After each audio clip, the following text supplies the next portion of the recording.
Pipicha. ¡Qué rico!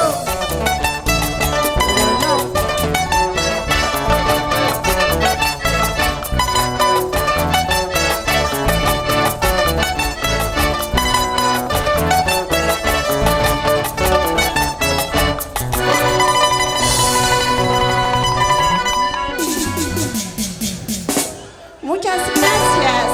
A ver, ¿hay cariño o no hay cariño para su paisana? A ver, un aplauso fuerte, un aplauso fuerte. Quiero ver, a ver, que Bueno. se escucha hasta acá.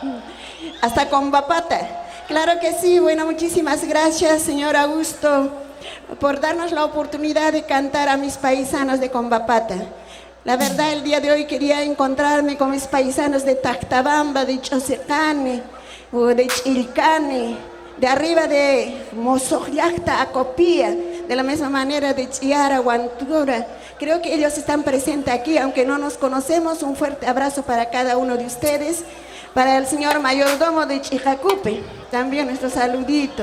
Para el señor Eduardo Quispe y su señora Rosita Pocuanca.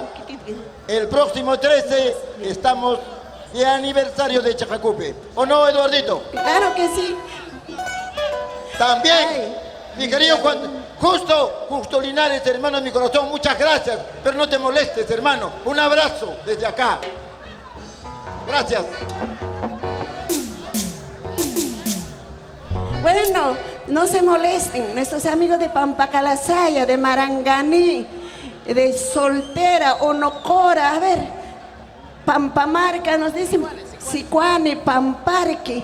Bueno, donde están los sicuaniños, Ashnosuas.